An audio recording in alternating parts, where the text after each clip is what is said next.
ወንድም ለቅሶ የሚባል ነገር በእስልምና አይፈቀድም። እንደዚህ ግን የሟችን ቤተሰብ ሄደህ ለማጽናናት አይዟቸው አብሽሩ ብትላቸው ከሆነ ገንዘብም ይሁን የሚበላ ይሁን ልትረዳቸው ከሆነ ችግር የለውም። ግን ሄደህ ለማልቀስ ምናምን ከሆነ አይቻልም። ማልቀስ አይቻልም።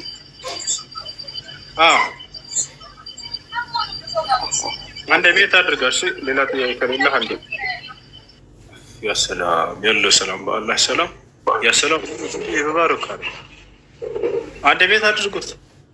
ላብራራላችሁ ማልቀስ አይቻልም እያለውን አዳምጡ። አንድ ማልቀስ ለሁለት ይከፈላል።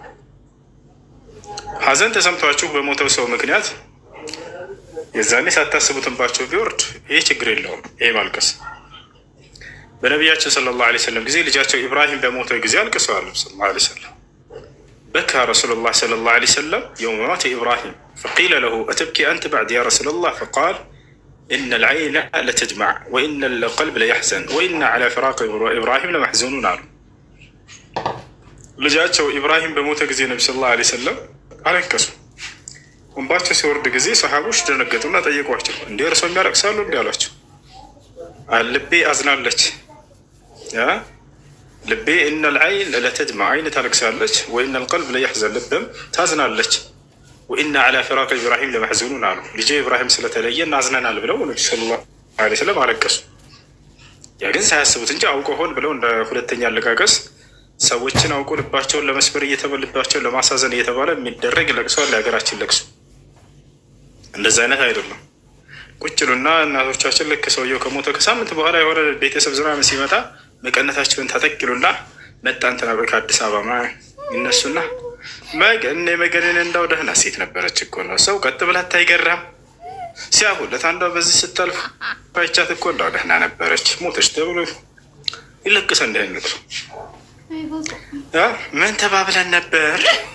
የኔ አባት አልሄድብሽም ብለህ ነበር እኮ ቃልህን በላህ ማለት ነው ወይ? እንደዚህ እያሉ ያለቅሳሉ። ይህ አለቃቀስ ከሆነ የሀገራችን አለቃቀስ አይቻልም። እናቶቻችን ሰፈር ላይ የሆነ ሰው ሲሞት ሰብሰብ ብለው አራት እንጨት ምናምን ይይዛሉ። እንትና እማማ ዘመሞት አለች ሄደን እናያት ምናምን ይባባላሉ።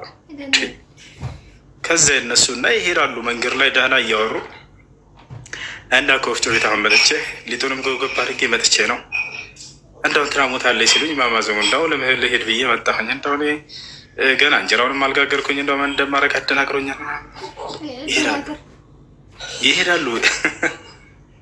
ከዚያ በኋላ ልክ ኖርማል ወሬ እያወሩ ይሄዱና ሟች ቤት ምናምን አካባቢ ሲደርሱ ጊዜ እምባው ከየት እንደሚመጣላቸው አላህ አለም።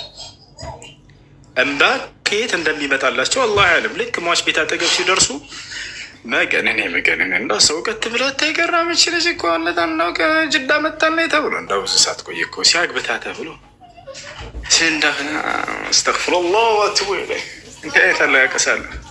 ከዛ ልቅሰው ምናምን ሲጨርሱ ቁጭሉና እዛ ደህና ሲች እንትና መጣኝ እንዴ አግብታ ነበር እንዴ ተፈታኝ እኮ የዚች ልጅ እዛ ይተማማሉ። እንደገና ዘወር ብለው የሰውዬው መሞት ራሱ አልገሰጻቸውም።